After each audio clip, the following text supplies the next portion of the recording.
Good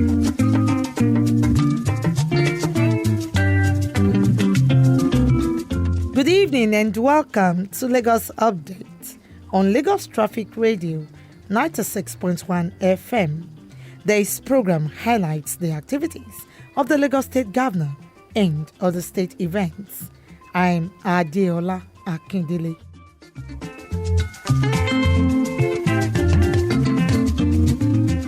In the highlights of the program today, Governor Sanwo-Olu launches last T-beam for Blue Line Rail project. Plus, Lagos State Government extends ban on Okada to 4 additional local government and 6 local council development areas. These and more after this timeout.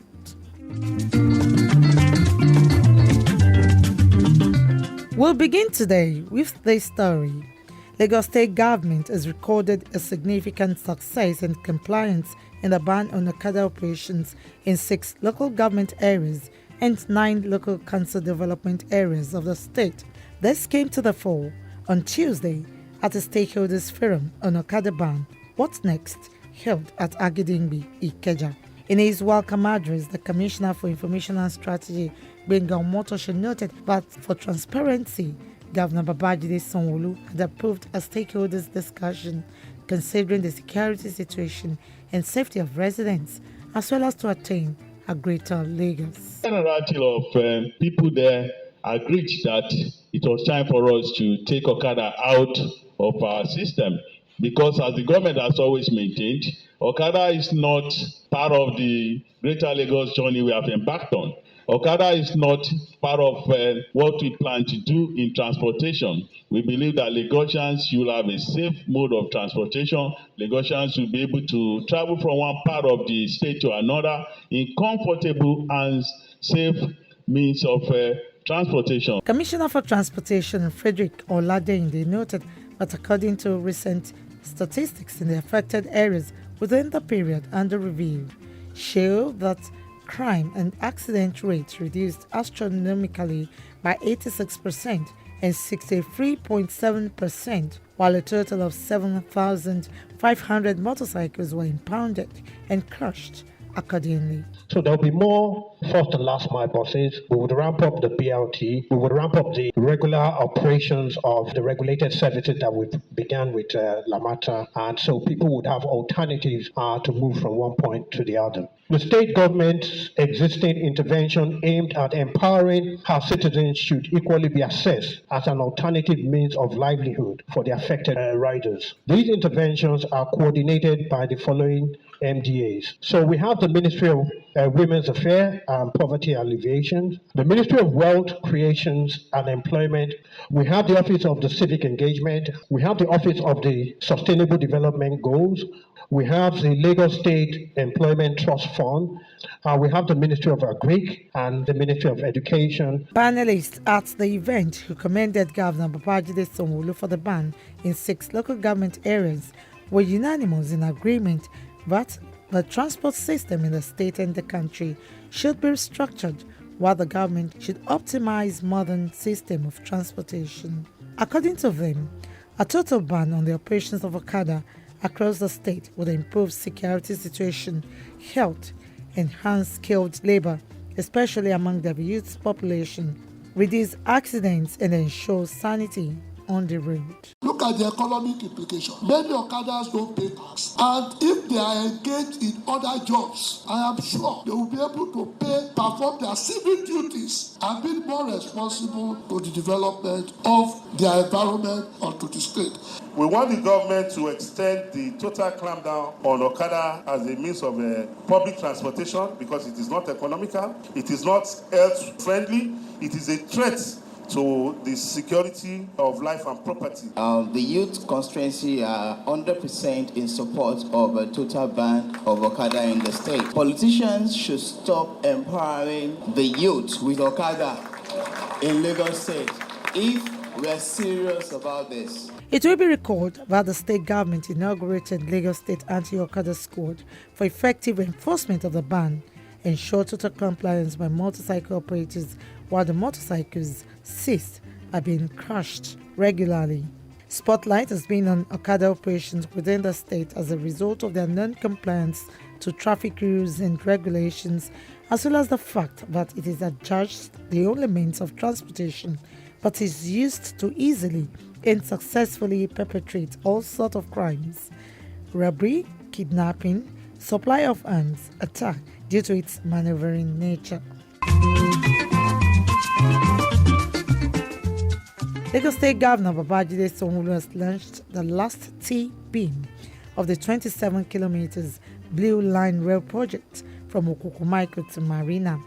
Speaking on Wednesday at the launch in Marina, Governor Sanwo-Olu expressed his administration's commitment to timely delivery of the project and all other infrastructural projects promised Lagosians by his administration. And if I dare say, I've not only been bold, but I've been audacious. This administration has kept to its word, has been extremely very courageous to ensure that we change the transportation infrastructure, we change the fiscal infrastructure of their state, and that we work with our citizens at ensuring that we can reduce your journey time on the road, we can reduce the time it takes you to move from one part of the city to the other. We can better the economic time and hand over to you a more prosperous city, a more livable city. The Managing Director, Lagos Area Metropolitan Transport Authority, Lamata, Abimbola Akinjo, assured that despite the challenges, the first phase of the Blue Line Rail project from Mile 2 to Marina will be delivered by the last quarter of this year, while passengers operations will commence early next year.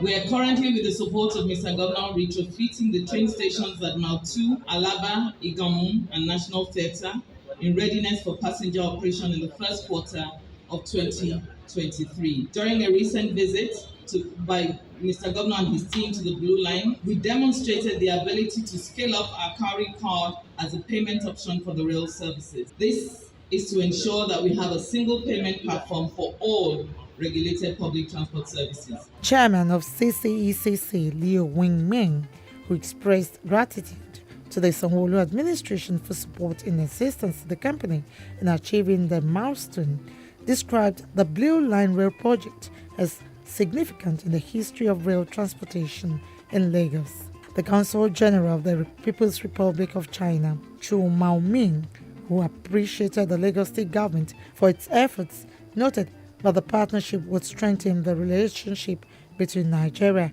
and China. Governor Sanwo-Olu said the second phase of the project will run from Mile 2 to Okukumaiko, while discussion is ongoing with the Ogun State government to extend it to Agbara. When completed, the Blue Line Rail project is expected to convey about 500,000 passengers daily.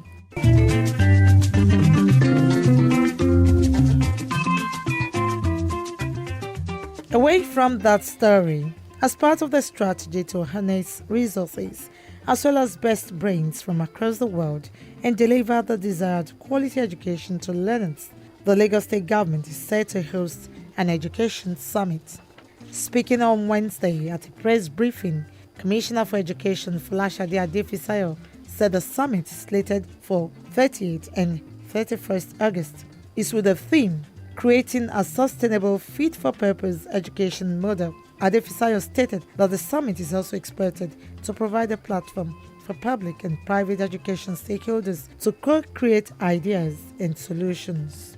Is a conversation. We will be talking to ourselves, we major stakeholders in that sector, about what we want the future of education to be. The summit seeks to explore a holistic approach towards education and lifelong learning from early childhood to higher education that is necessary for developing, reskilling, and enhancing an active population in a bid to make education in Lagos State fit for purpose. Adefisayo hinted that Governor Babajide Sanwo-Olu's administration had implemented various initiatives across the education sector in furtherance of the promise to provide high-quality education accessible to all learners in the state. The commissioner said these strides could be scaled up with re-energized synergy between all stakeholders in the education sector.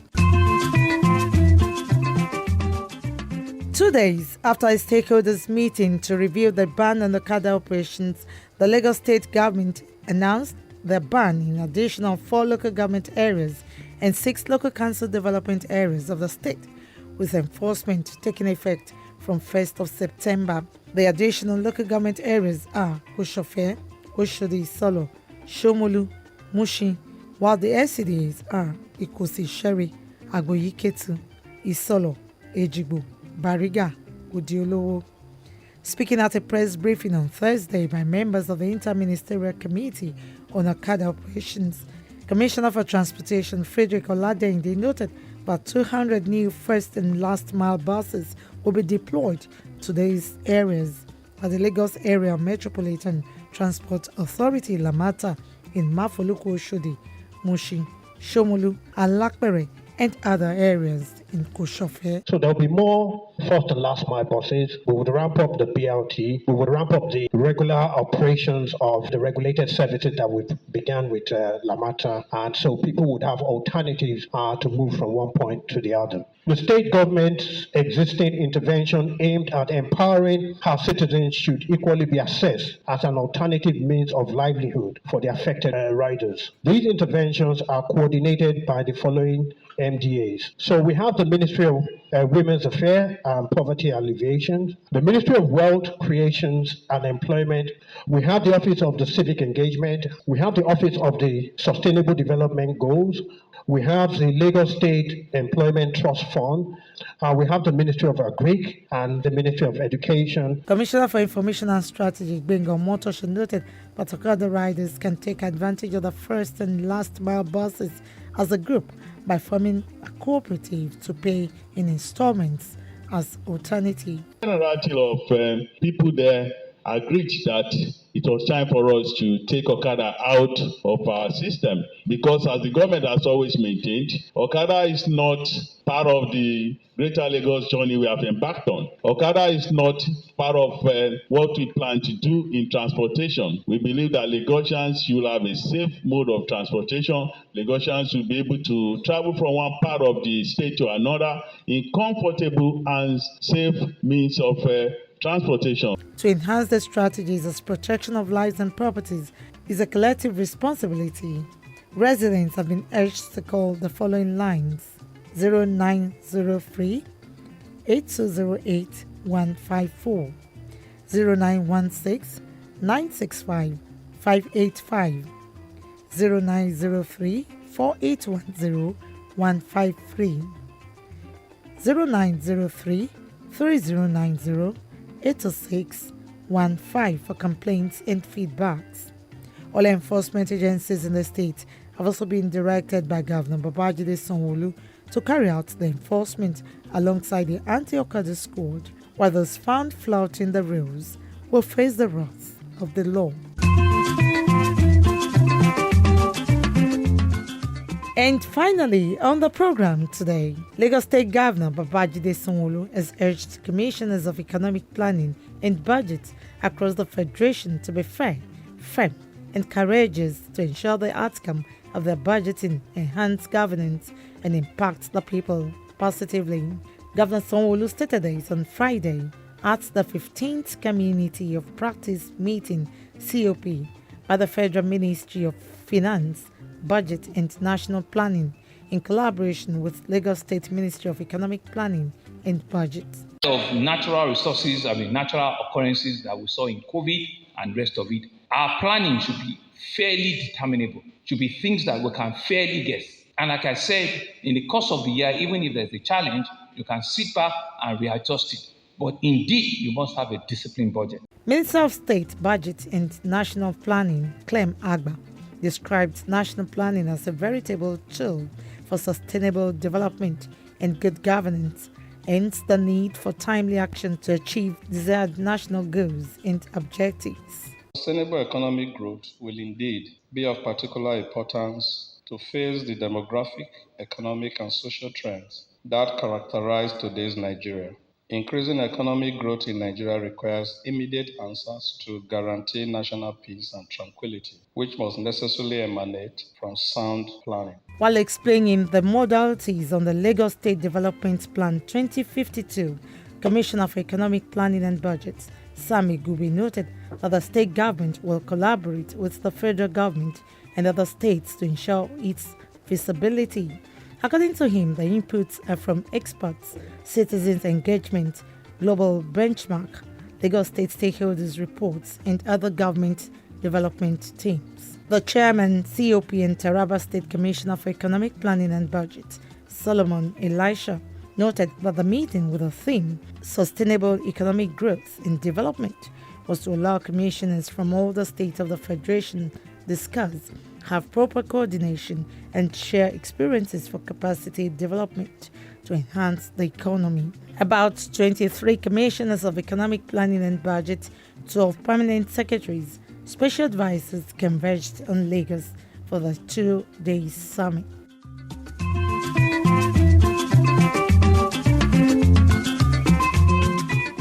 And with that story, we conclude this week's edition of Lagos Update, a program that highlights the activities of the Lagos State Governor and other state events. You can listen to Lagos Traffic Radio on our website www.trafficradio961.ng and follow us on our various social media platforms: Twitter, Lagos Traffic 961, Instagram, Lagos Traffic Radio 961, Facebook, Lagos Traffic Radio 96.1 FM. On YouTube, subscribe to our channel, Lagos Traffic 961. You can download our app, Lagos Traffic Radio 96.1 FM, from Play Store for more updates. You can also follow me on Twitter at Adiola Akindele1. Thanks to my producer, Babatunde Akinyemi, studio engineer Oyeshola Ola, with support from the social media team. The executive producer is Tayo Akunle. I'm Adiola Akindele. Next week is another date. Stay blessed and stay safe.